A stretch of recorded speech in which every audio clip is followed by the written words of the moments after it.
حضرت علی کے پاس تو کچھ بھی نہیں تھا، انتہائی غربت، ایک اونٹ تھا۔ حضرت علی کا یہ خیال تھا میری ایک سواری ہے، نبی کی بیٹی سے میری شادی ہو رہی ہے، ولیمہ ٹائٹ ہوگا، اس اونٹ کو ذبح کروں گا میں، وہ بھی صرف ولیمے کے تھا اور باقی کچھ بھی نہیں تھا۔ یہ جو نبی نے حضرت فاطمہ کو کچھ جہیز دیا نا، ایک پیالہ اور یہ سب، اس لیے کہ حضرت علی کے پاس ایک پیالے کے پیسے بھی نہیں تھے۔ حضرت علی نے سوچا نبی کی بیٹی سے نکاح ہو رہا ہے، ولیمہ تو ہو نا۔ حضرت حمزہ نے وہ اونٹ ذبح کر کے دوستوں کو کھلا دیا۔ عرب میں سخاوت تھی نا، تو وہاں کچھ ان کے خاندان کی خواتین تھیں، انہوں نے حضرت حمزہ کو تانا دیا کہ اتنا بڑا اونٹ آپ کے سامنے کھڑا ہوا ہے اور آپ کی سخاوت کو گویا چیلنج ہے۔ یہ عرب تھے بڑے سخی۔ حضرت حمزہ یہ بھول گئے کہ یہ میرا نہیں ہے، یہ کس کا ہے؟ یہ تو حضرت علی کا ہے۔ انہوں نے کہا بھائی یہ وہ عرب تھے، سخاوت ہے نا ان لوگوں میں، کوئی سخاوت کا تانا دے جوش میں، ہمارے ہاں تو تانے دے دے کے مار دو، کم بخت کی جیب سے پیسے نہیں نکلیں گے۔ کہے گا یہی تو ہے، وہ عرب تھے نا عرب۔ انہوں نے شاعری کی، عورتوں نے تانے دیے کہ اے حمزہ یہ اونٹ کھڑا ہوا ہے، اور انہوں نے کہا وہ اونٹ ہے اس کی۔ حضرت علی فرماتے ہیں میں جب آیا تو میں اپنے آنسوؤں پہ قابو نہیں رکھ سکا۔ برات علی کی حزام کے دروازے پہ آ گئی۔ برات گھر سے چلی تو برات کا روب ہی بڑا تھا۔ حسن کا صدقہ یوسف بانٹ رہا تھا۔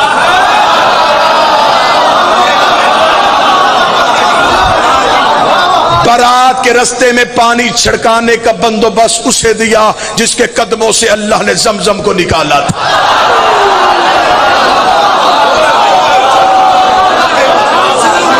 ابراہیم تاج خلت سر پہ رکھے ہوئے تھا، داؤد اپنی زبان سے علی کا سہرا پڑھ رہا تھا، موسیٰ و عیسیٰ چل رہے تھے۔ برات روب سے حزام کے دروازے پہ پہنچی۔ دروازے پہ پہنچی تو براتیوں کو روب تھم گیا۔ استقبال کرنے والیوں میں کہیں مریم کھڑی تھی،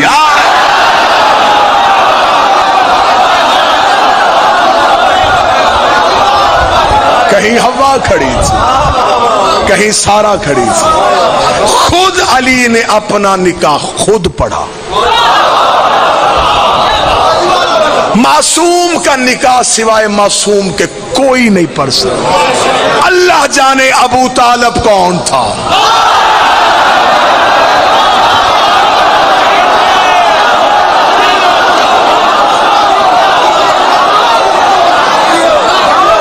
جس نے میرے مصطفیٰ کے ہوتے ہوئے میرے مصطفیٰ کا نکاح پڑھ دیا۔ سنی کتاب تاریخ طبری، سیرت حشام، سیرت حلبیہ، امام ابو طالب، 7 چھوٹی کتابیں زیادہ۔ ابو طالب نے نبی کے خطبہ نکاح کے موقع پر الحمدللہ الذی جعلنا من ذریۃ ابراہیم ونسل اسماعیل واحکام للناس وجبن الصفا وجبن المروہ وختم النبیین من راسہ وہذا اخی محمد ابن عبداللہ وہذا شرفا ونبلا وفضلا کثیرا وہذا خدیجہ المعظمہ محترمہ مکرمہ وحق مہر بن مالی۔ ابو طالب نے پورے خاندان کے درمیان تعریف اس اللہ کی جس نے ہمیں ابراہیم کی ذریت میں رکھا، جس نے ہمیں نسل اسماعیل بنایا، جس نے ہمارے سروں پہ تاج نبوت کو سجایا۔ یہ میرے بڑے بھائی عبداللہ کا بیٹا محمد ہے، پورے عرب میں اس سے شریف کوئی نہیں، پورے عرب میں اس کی فضیلت کا ثانی کوئی نہیں۔ میں اسے ساتھ لے کے تمہارے قبیلے کی باعزت معظمہ مستور خدیجہ سے اس کا نکاح پڑھنے کے لیے آیا۔ یہ کہنے کے بعد خاندان خدیجہ کو دیکھا جن کے نوکروں کے کمروں میں سونے کی پیٹیاں تھیں، ایرانی قلین بچے ہوئے تھے۔ ابو طالب اٹھے، اپنی حل عطا والی چادر کو اپنے سانوں پہ لیا اور لے کے کہنے لگے اے خاندان خدیجہ، حق مہر تم بتاؤ، رقم میں دیتا ہوں۔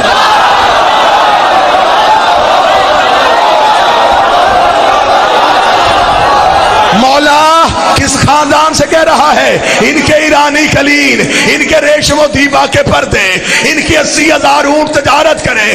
تو نے کہا جو مانگے، زمینیں مانگی کہاں سے دے گا، آسمان مانگ لیے کہاں سے دے گا۔ ابو طالب کا گستاخ نہ بن، اللہ نے کائنات میں وہ چیز پیدا ہی نہیں کی جس میں میرے علی کی حکومت نہ ہو۔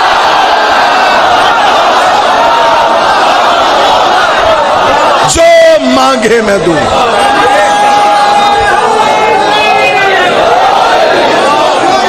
کتنا حق مہر دیا؟ 700 مسکال چاندی.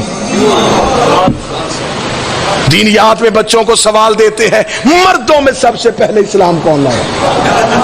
یہ سوال بھی رکھو، نبی کا حق مہر کس نے دیا؟ صحیح بخاری کا حوالہ 700 مسکال چاندی. اب اگر میں ابھی ڈالر پاؤنڈ بتاتا، آپ نے ابھی ضربے دے لینی تھی. کتنے بنتے ہیں؟ اب آپ مسکال سوچ رہے ہیں کتنی ہوتی. اب میں بتاتا ہوں. وہی کتاب میں آگے بریکٹ میں لکھا ہے اس دور میں ایک مسکال چاندی میں 100 اونٹ سرخ آنکھوں والے کی قطار آتی تھی.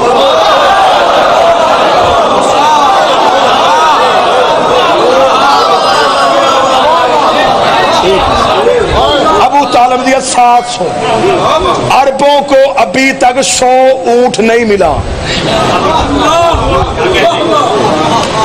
یہ وہی اونٹ تھے جو نبی کی وصیت کے مطابق حسن نے زمین سے نکالے تھے.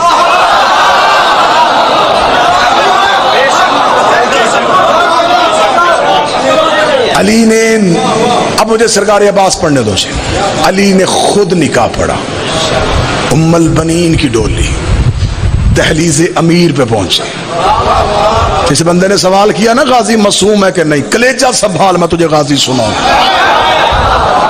یہ کیسے دنیا میں آتے ہیں؟ بی بی جناب سیدہ کی دہلیز پہ آئی. شہزادی نے پاؤں نہیں رکھا، سر سجدے میں رکھا، پیشانی ٹیکی، رخسار بی بی کی دہلیز سے مس کی. شہزادی کے گھر میں کنیز بن کے مصاحب نہیں فضائل. چلی گئی بی بی. بی بی کہتی ہے جس رات غازی نے دنیا میں آنا تھا میرے ہاں ولادت کے کوئی آثار نہیں تھے. بی بی کہتی مجھے امیر المومنین نے کہا فاطمہ آج حجرے میں رہنا، میں تمہیں مصلی کی کچھ تاکیبات بتاؤں گا، تو نے آج شب عبادت میں گزارنی. بی بی کہتی میں مصلی میں علی کی دی ہوئی تاکیبات پڑھتی رہی. آدھی رات کے وقت علی میرے حجرے کے باہر آ کے بیٹھے. آواز دے کر فاطمہ جو تسبیح میں اب تمہیں بتاؤں اس اسم کو پڑھنا شروع کر. بی بی کہتی میں نے اسم پڑھنا شروع کیا، میرا بدن تھر تھر کانپا. تھوڑی دیر بعد میرے چاروں طرف ایک نور کا حالہ آ گیا، ایک نور کا دائرہ آ گیا. وہ نور فرش سے عرش کی طرف اٹھا.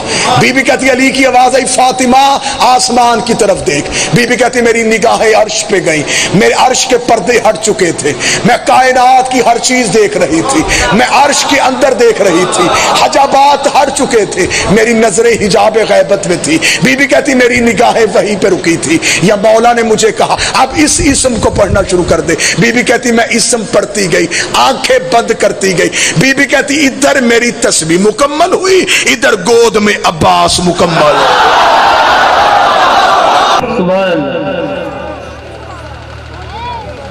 دو مہینے کی تھکی ہوئی آواز ہے، لیکن سے پاک کا یہ پیغام